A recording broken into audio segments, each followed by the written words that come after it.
Meus queridos, continuando na nossa série de exposições sobre consolo e esperança dentro desse mundo tão perverso que nós vivemos, mas confiados naquilo que o próprio Senhor Jesus disse aos seus discípulos, que embora nesse mundo possamos passar aflições e enfrentar momentos difíceis, nós podemos ter bom ânimo, porque Ele venceu e assim também nós venceremos. E para hoje eu quero convidar você a buscar consolo e esperança se refugiando no nosso Deus. Abra sua Bíblia, por gentileza, no texto do profeta Isaías, no capítulo número 30. Nós iremos ler do versículo número 18 até o versículo número 26.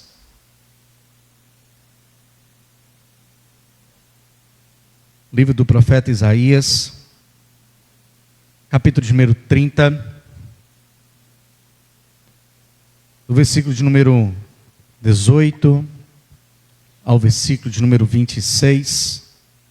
Após a leitura, permaneça com sua Bíblia aberta nesse texto, para nós analisarmos um pouco o contexto também, e assim trazermos luz para o nosso coração.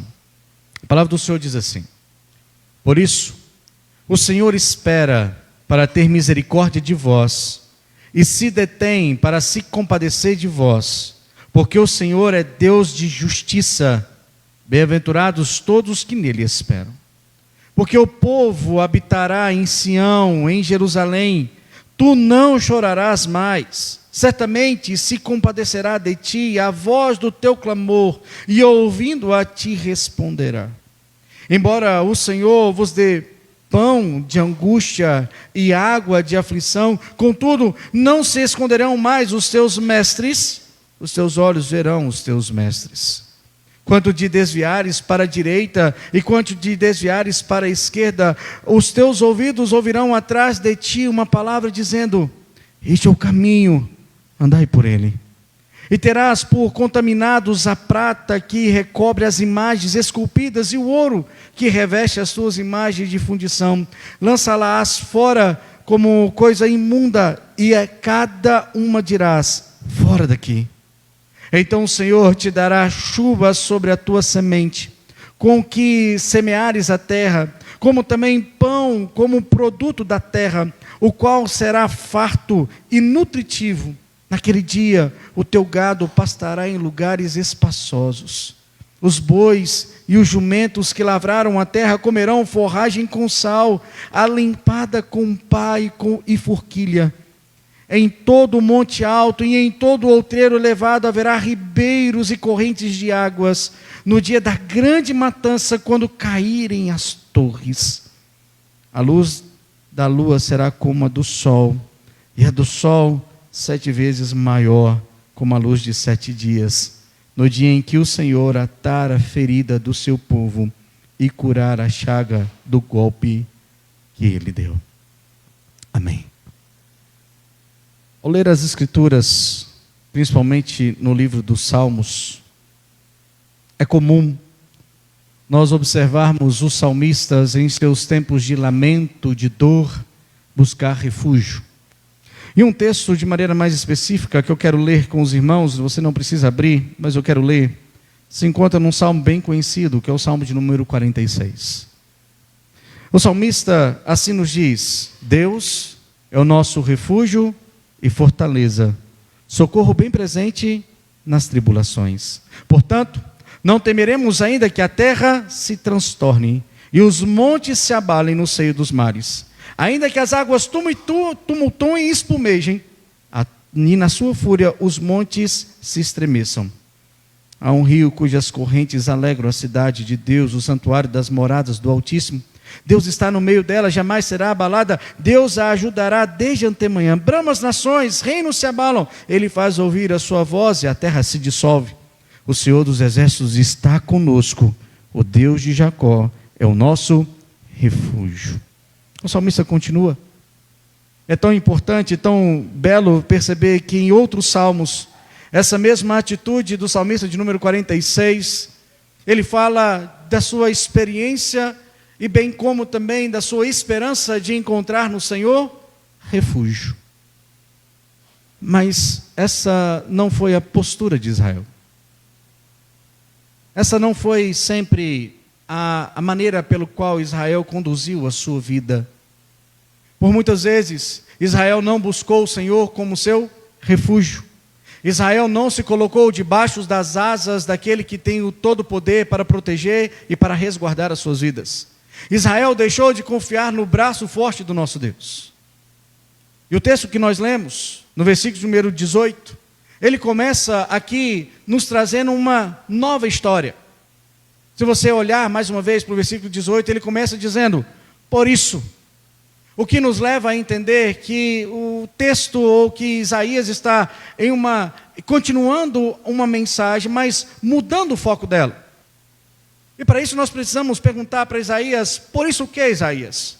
O que vem atrás? Por que o Senhor agora está mudando a mensagem? Por que agora a mensagem é uma mensagem de consolo e esperança? O que Israel fez? Você pode olhar isso, por favor, no capítulo 30, no versículo número 1 até o versículo 17. Nós não iremos ler, mas você pode ver. Deus está tão indignado com seu povo, com seus filhos rebeldes e mentirosos, pelos quais não tributaram o Senhor a sua glória, bem como o seu louvor. Não confiaram no Deus Altíssimo, antes recorreram-se ao Egito. Antes olharam para os carros de Faraó, para o seu poderio militar e disseram, ali está o nosso refúgio, ali está a nossa esperança, ali está o que de fato nós precisamos. Se você olhar o texto, eles confiam nos carros de Faraó, no seu poderio militar para combater um grande inimigo, a Síria. Porém, o Senhor diz, vocês quebraram uma aliança que eu fiz com vocês. Ao invés de confiarem em mim, ao invés de dependerem de mim, ao invés de se refugiarem a mim, vocês se refugiaram na mão de inimigos. Fizeram aliança com deuses e com povos estranhos, aos quais eu disse para vocês não fazerem. Mas a resposta do Senhor para os seus filhos rebeldes, insolentes e mentirosos, daqueles que buscam refúgio não no Senhor, mas buscaram refúgio no Egito, Deus diz, o que vocês fizeram foi inútil. Observe o versículo número 7, por favor. Deus diz assim, pois quanto ao Egito, vão e inútil é o seu auxílio, por isso lhe chamei Gabarola, que nada faz, é algo inútil. Um termo que traz o significado de algo que não tem nenhum sentido. Se você continuar lendo o texto, Israel estava fazendo como que construindo os muros, mas o muro que deu uma barriga, e esse muro que deu uma barriga perdeu o seu sustento e, portanto, desabou. Israel e Egito seria como também um vaso na mão do oleiro, que depois de pronto caiu e os cacos caíram pela terra e não poderiam reaproveitar os cacos, mas apenas serem lançados fora, nem para pegar água no poço serviria mais. O Senhor está dizendo para Israel, pelo fato de vocês terem me abandonado, eu também os abandonarei. Vocês receberão juízo, vocês receberão disciplina, porque vocês não buscaram refúgio em mim. Só que aí, no versículo número 18, nós temos o por isso. Pelo fato de Israel ter desobedecido, mas não todo o povo, aparentemente parecia alguns que tinham a firmeza no Senhor, que amavam o Senhor, que esperavam no Senhor, e que tinha o Deus de Israel como seu auxílio e a sua segurança. Que tinha em Deus a esperança de que Ele poderia trazer paz em meio àquele grande caos. Que Deus, por meio da sua graça, poderia trazer solução, embora o exército fosse tão numeroso, mas eles tinham o Deus que é totalmente poderoso.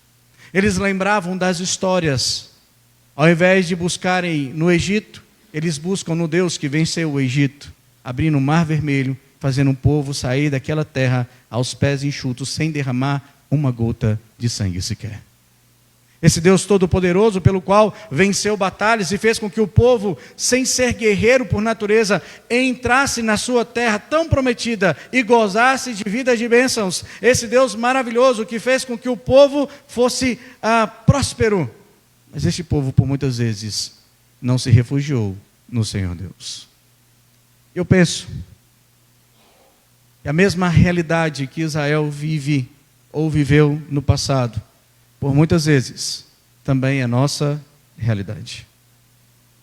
Quantos e quantos, ao invés de buscarem refúgio no Senhor, para suprir as suas necessidades e serem consolados, buscam refúgio e consolo em outras coisas, pensando que os seus corações serão alimentados e sustentados.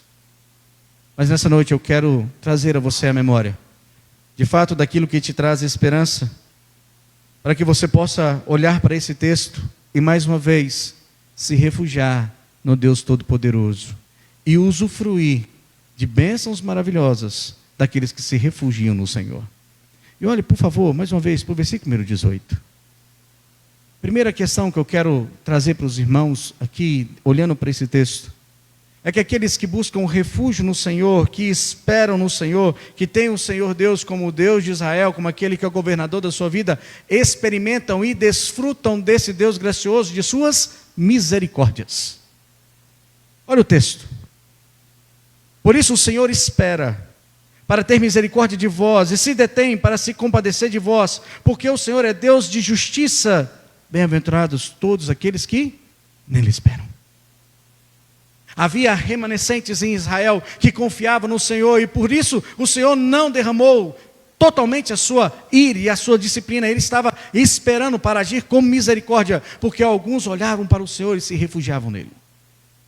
Alguns aqui podem dizer e olhar para esse texto que esperar em Deus está relacionado em não fazer nada. Está relacionado simplesmente de eu confio no Senhor, vou sentar no meu banquinho e vou ficar quieto esperando o Senhor agir. Não é isso. O texto aqui, esperança aqui no Senhor, esperar no Senhor, está relacionado com ter uma esperança naquele que tem o todo poder para reverter situações. E essa maneira de observar está relacionado com a santa misericórdia do Senhor, que vem ao encontro daqueles que têm necessidade. Se você olhar o que significa misericórdia, misericórdia é uma ação de alguém maior ao encontro de um miserável. Aquele que se refugia no Senhor, ele desfruta das suas eternas misericórdias. Essas misericórdias que se renovam a cada manhã, essas misericórdias que vêm sobre as nossas vidas todos os dias. Israel precisava confiar no Senhor. Israel precisava voltar-se para o Senhor e perceber que somente no Senhor, somente se refugiando no Senhor, confiando no Senhor, eles receberiam as misericórdias de Deus. Há um segundo aspecto dentro desse texto. No versículo número 19 e no versículo número 20, o texto nos diz assim: porque o povo habitará em Sião, em Jerusalém, tu não chorarás mais, certamente se compadecerá de ti, a voz do teu clamor, e ouvindo-a te responderá. Embora o Senhor vos dê pão de angústia e água de aflição, contudo, não se esconderão mais os teus mestres, os teus olhos verão os teus mestres. Há um segundo aspecto dentro desse texto, em relação a buscar o conforto, a esperança no Senhor, daqueles que refugiam nele. Eles desfrutam do seu consolo. Notem que o Senhor diz para o seu povo que em Sião, na sua morada, na sua terra, onde o Senhor habita, aonde seus olhos estão contidos, onde há um povo que ele escolheu para si, dentro desse povo ele diz: eu vou enxugar os seus olhos, as suas lágrimas. Aquilo que traz para você angústia, aquilo que traz para você medo, aquilo que te traz insegurança, que faz você chorar diante do Senhor, Deus diz: eu vou lhe enxugar as suas lágrimas. E vivendo ainda em tempos de aflições, tanto o pão da aflição, como também a água da angústia, o pão de angústia e a água da aflição. É certo que Isaías e o próprio Deus não esconde que por muitas vezes, nessa vida, diante do controle eterno do Senhor Deus, nós passamos diante dele em angústias. Mas nem mesmo as angústias, as aflições que nós passamos estão longe dos olhos do Senhor Deus Todo-Poderoso. O próprio profeta Isaías diz que esse tempo de angústia e aflição que Israel passaria era o próprio Deus que estava condicionando. E o está condicionando pelo fato da sua desobediência. Porque não se refugiaram no Senhor, mas buscaram refúgio no Egito. Mas mesmo assim, nós vemos um Deus que não abandona o seu povo e diz: já que vocês não me querem, problema é de vocês. Agora vivam sem mim. Eu vou escolher um outro povo para mim. Não, Ele é o Deus da eterna aliança. E por meio da sua aliança Ele diz: eu vou enxugar as suas lágrimas. Não apenas vou enxugar as suas lágrimas, eu vou ouvir as suas orações, o teu clamor. E além disso, eu te responderei. Muitas vezes, nós ficamos aflitos. E aparentemente parece que tudo está sendo destruído ao nosso redor. E o que sai da nossa boca é apenas lamento, choro, angústia. E não vemos muitas soluções. Mas quando nós olhamos para um texto desse, o próprio Deus diz: eu vou te consolar. Você será consolado por mim. E eu vou enxugar as suas lágrimas. Em Sião e em Jerusalém tu não chorarás mais. Aqui Deus não diz para Israel dizendo assim: olha, vocês vão ter, na vida ainda vocês vão ter momentos de choro. Não, vocês não chorarão mais. Obviamente isso apontando para algo maior, que está registrado lá em Apocalipse capítulo 7.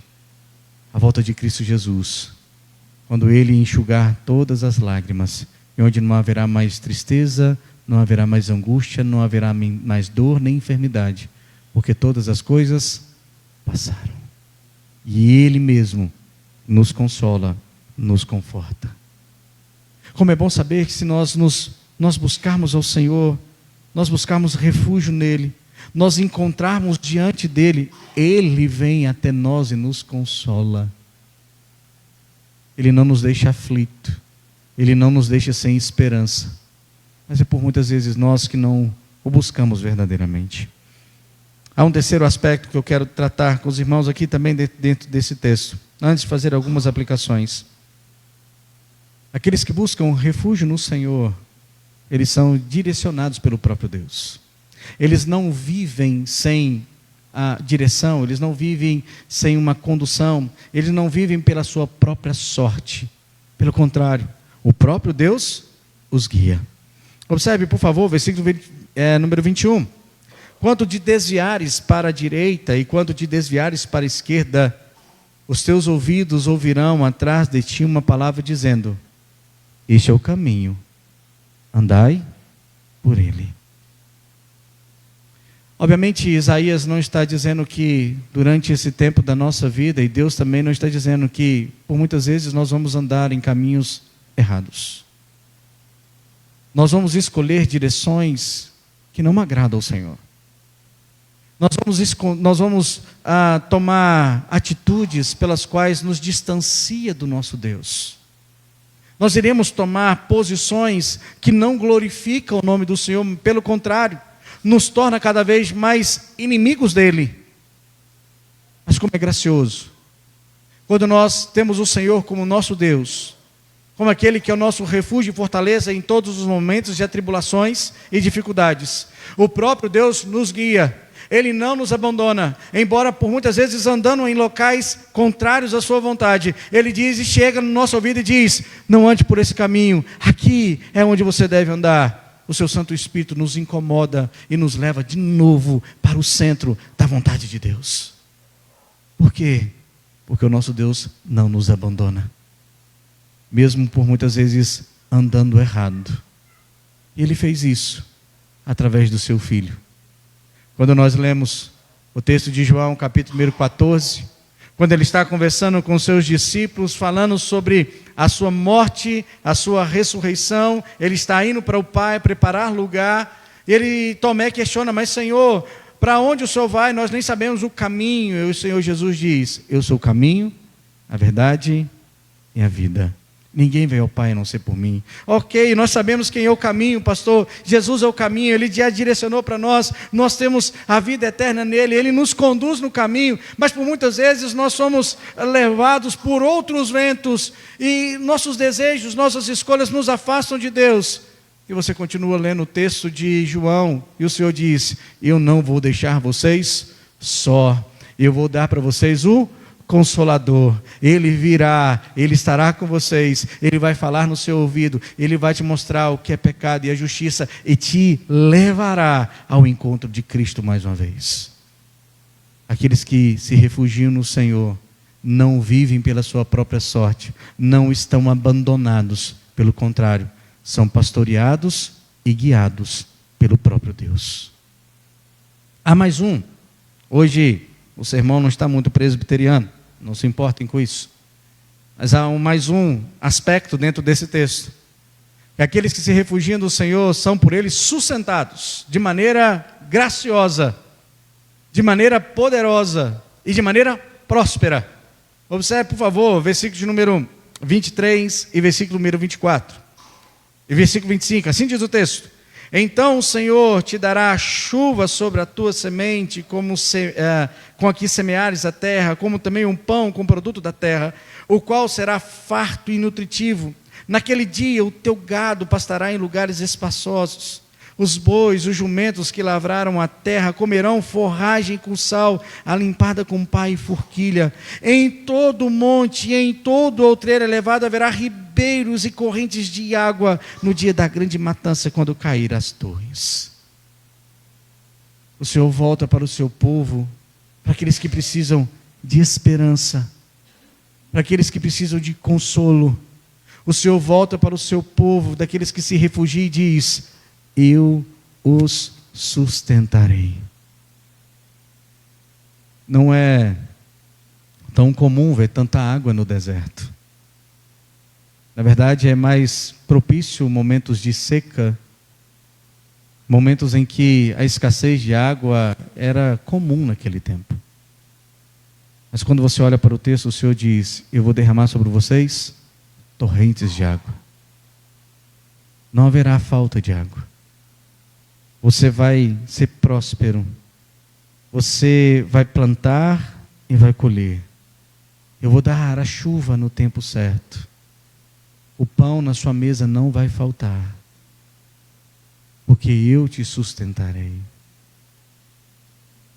O Salmo de número 127, quando ele vai falar sobre a família, ele vai dizer assim: olha, em vão os que trabalham, que acordam cedo, sem ter uma confiança em Deus.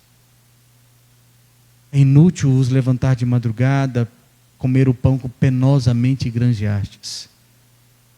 O salmista responde: por que é inútil?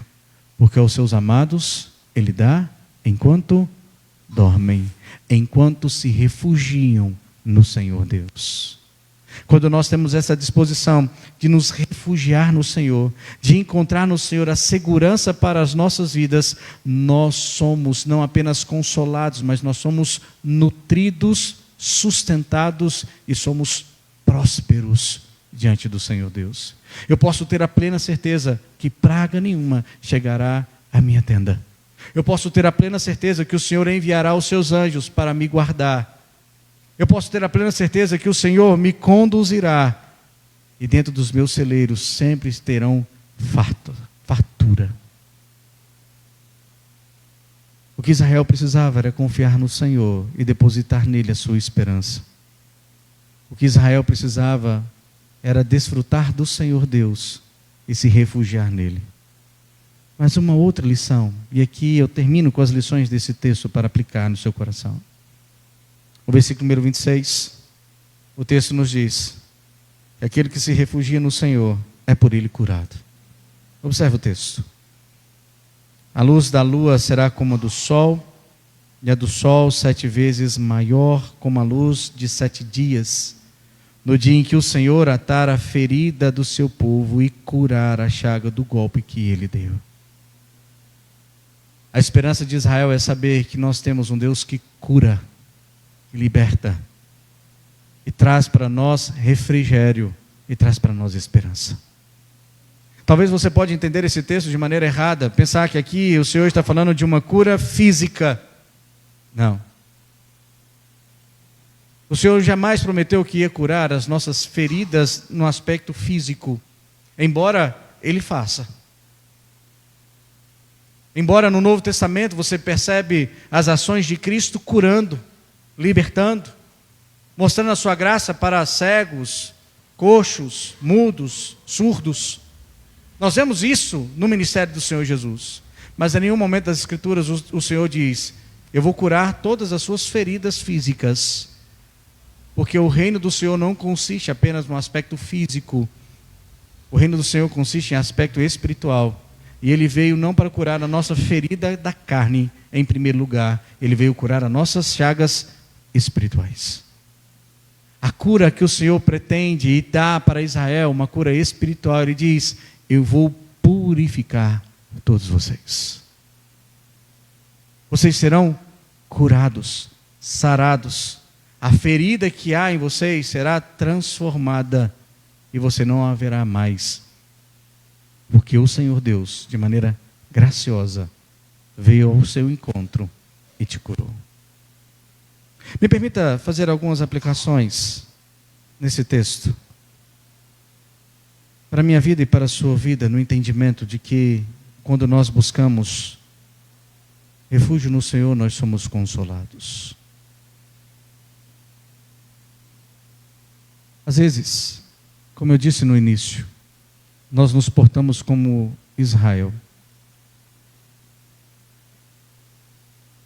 Que nos momentos de aflição, que é natural a todos nós passarmos, nós buscamos refúgio em outras coisas. Talvez você e eu não busquem refúgio no Egito ou nos seus inimigos. Talvez você não faça aliança com outros povos. Mas tem muitas pessoas que nos momentos da sua aflição, ela busca a solução e a sua esperança e se refugia nas drogas. Há muitas pessoas que buscam a sua solução e o seu refúgio para os seus momentos de tristeza na bebida. Muitos buscam refúgio e esperança e consolo para as suas dificuldades, as suas tribulações no sexo, na vida errada, longe do Senhor. E chegam ao triste momento da sua vida que ele vai olhar e vai dizer: tudo isso foi inútil. Eu busquei refúgio em todas as outras coisas. Eu busquei tudo aquilo que poderia satisfazer o meu coração. Se você olhar o texto no capítulo 30, nos versículos 17, de número 1 até o versículo 17, Israel vai até mesmo dizer assim para os profetas: não falem mais do Senhor, não falem mais. Eu me escondi de Deus, eu não quis ouvir a voz do Senhor, eu não busquei refúgio na sua palavra, eu fui para todos os outros cantos. Mas a aflição, a dificuldade, a dor, a angústia ainda permanece. Eu não sou consolado, eu sempre estou triste, desanimado. Mas você pode dizer: mas pastor, isso é comum nos nossos dias. Isso é comum ver nas pessoas hoje, tristeza, angústia. Mas por vezes, a solução está tão perto de nós, que ela é a última que nós procuramos. Nós buscamos refúgio em tantas coisas, mas esquecemos que o verdadeiro refúgio, o verdadeiro consolo e a verdadeira esperança está no Senhor. Nós buscamos conforto em todas as coisas e esperança em todas as coisas, até mesmo em diversas religiões. Procuramos conforto em várias coisas que nos oferecem, mas esquecemos do próprio convite de Cristo Jesus, que Ele mesmo diz: vinde a mim, todos os que estáis cansados e sobrecarregados, que eu vos aliviarei. Nós esquecemos que quando nós nos refugiamos no Senhor Deus, nós temos aquele que traz para nós todo o consolo e conforto. Nós esquecemos que Ele é o Pai de todo consolo, pelo qual nós somos contemplados todos os dias. Nós esquecemos que a provisão vem de suas mãos. Por muitas vezes nós queremos nos consolar no nosso trabalho, fazendo todas as nossas atividades, pensando que tudo vem de nós, mas não vem, vem do Senhor Deus. Portanto, meu amado irmão, em nome de Jesus, descanse nele. Entrega verdadeiramente a sua vida a Ele. Busque o refúgio no Deus eterno, para que você seja consolado. Não há outro que pode enxugar as suas lágrimas. Não há outro que pode trazer para você paz. Não há outro que possa preencher o seu coração, a não ser Jesus Cristo, o nosso suficiente Salvador. Aonde você tem buscado refúgio? Aonde você tem buscado esperança? Aonde você tem buscado consolo? Eu quero te convidar mais uma vez a se refugiar no Senhor Deus Todo-Poderoso.